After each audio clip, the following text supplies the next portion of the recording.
ముందుగా మహనీయులు మన జాతుల విముక్తి కోసం వారు విలువైనటువంటి జీవితాలను కూడా త్యాగం చేసి ఈరోజు మనం ఇంత స్వేచ్ఛగా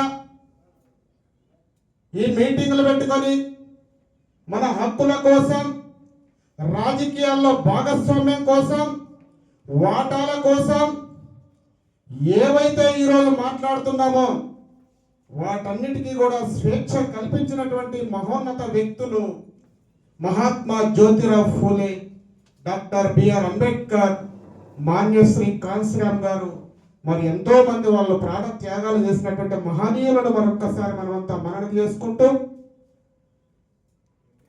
వాళ్ళకి ఘనంగా నివాళులర్పిస్తూ మరి బహుజన రాజ్యాధికార జేఏసీ ఆధ్వర్యంలో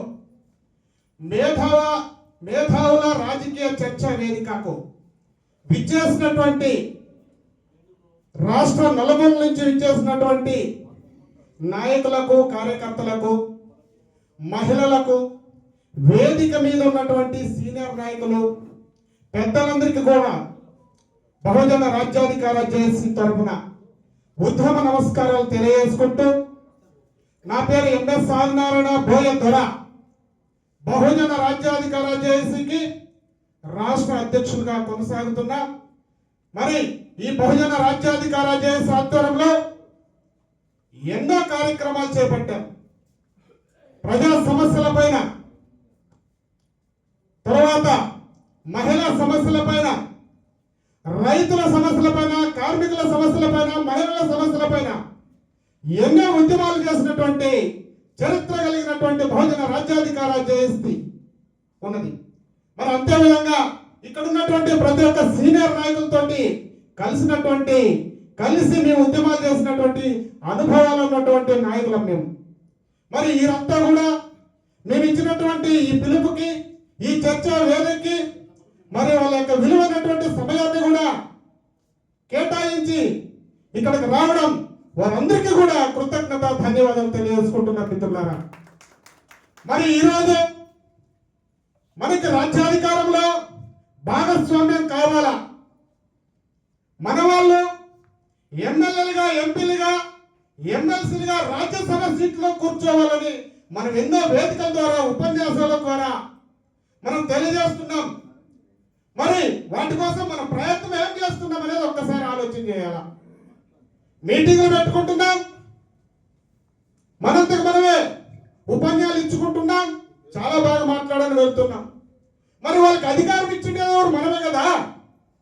వాళ్ళకు ఓటేసి గద్దెనెక్కించిండేది మనమే కదా. మరి అగ్రవర్ణాలు అంటాం, ఆధిపత్య కులాలు అంటాం, వాళ్ళు మన మీద పెత్తనం చెలాయిస్తున్నారంటాం. మరి మనం ఓటేస్తున్నాం.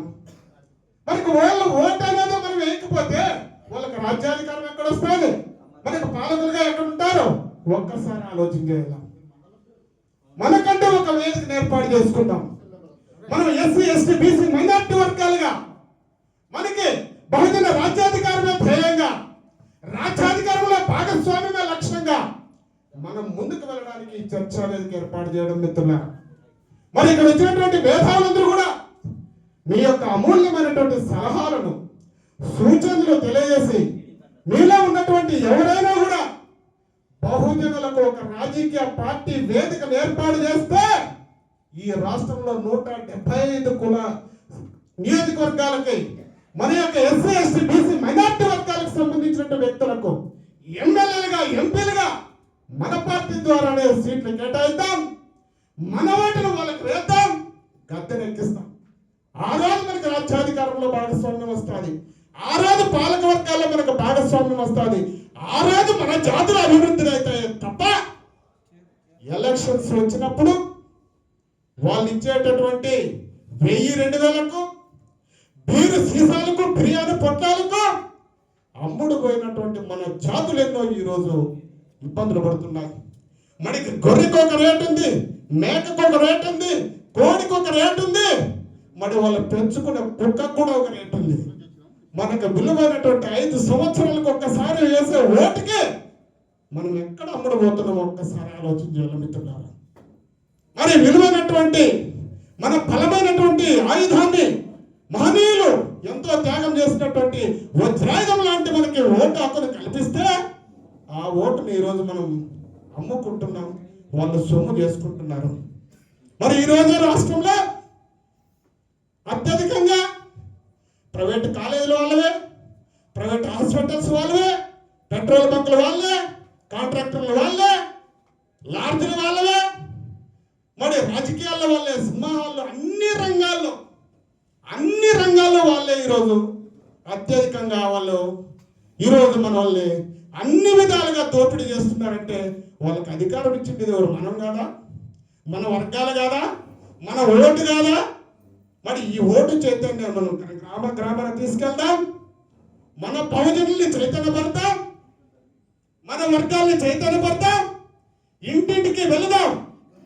అయ్యా, మన వర్గాలకు సంబంధించినటువంటి వ్యక్తులు ఎమ్మెల్యేలుగా నిలబడ్డారు, ఎంపీలుగా నిలబడ్డారు, సర్పంచులుగా, వార్డు మెంబర్లుగా, కౌన్సిలర్లుగా, కార్పొరేటర్లుగా నిలబడ్డారు. వాళ్ళందరికీ మనం ఓటు వేద్దాం, వాళ్ళ రాజ్యాధికారంలో భాగస్వామ్యం చేద్దామని మనం ఎందుకు చైతన్యం చేయకూడదు మిత్రులారా? మరి మహిళలు ఈరోజు పురుషులతో సమానంగా అన్ని రంగాల్లో అభివృద్ధి చెందుతున్నారంటే మరి వాళ్ళు నేర్చుకున్నటువంటి చదువులు, వాళ్ళు పడుతున్నటువంటి ఇబ్బందులు, మన భావి భవిష్యత్తులో మన పిల్లలకి కష్టాలు రాకూడదు, మన పిల్లలు బానిసలుగా కాకూడదు, బాసులుగా ఉండాలన్నటువంటి ఆలోచనతో ఈరోజు మహిళలందరూ కూడా మరి అదే విధంగా ఇక్కడ వచ్చినటువంటి సీనియర్ నాయకులు పెద్దలందరూ కూడా ఒక రాజకీయ పార్టీ వేదికను తీసుకొని వచ్చి మీరు ఏర్పాటు చేస్తే మేమంతా కూడా పల్లకిలు మోయడానికి సిద్ధంగా ఉన్నాం, మేమంతా కూడా మిమ్మల్ని ముందుకు నడిపించడానికి సిద్ధంగా ఉన్నాం, రాజ్యాధికారంలో భాగస్వామ్యం కోసం ప్రయాణం చేద్దాం, మన ఓటు మనమే వేసుకుందాం, మన వాళ్ళకే వేసుకుందాం, మన వాళ్ళని అసెంబ్లీకి పార్లమెంట్కి పంపిస్తామని తెలియజేసుకుంటూ మన పిల్లల భవిష్యత్తు కోసం ఇప్పటికైనా మీరందరూ కూడా మీ యొక్క విలువైనటువంటి అమూల్యమైనటువంటి సలహాలతోటి, సూచనలతోటి ఈ వేదిక ద్వారా ఒక మంచి మెసేజ్ను మనం ఈ దేశ ప్రజలకి, ఈ రాష్ట్ర ప్రజలకి, ఈ జిల్లా ప్రజలకి మనం పంపిస్తే మన జాతులంతా కూడా మనకి ఏకమై మనమంతా ముందుకెళ్తామని తెలియజేసుకుంటూ ఈ అవకాశాన్ని ఇచ్చినటువంటి, ఈ అవకాశాన్ని కల్పించినటువంటి ఈ వేదికకు మీరంతా రావడానికి మీ అందరికీ కూడా మరొక్కసారి హృదయపూర్వకమైనటువంటి కృతజ్ఞత, ధన్యవాదాలు తెలియజేసుకుంటున్నాం. జై భీమ్, జై భారత్.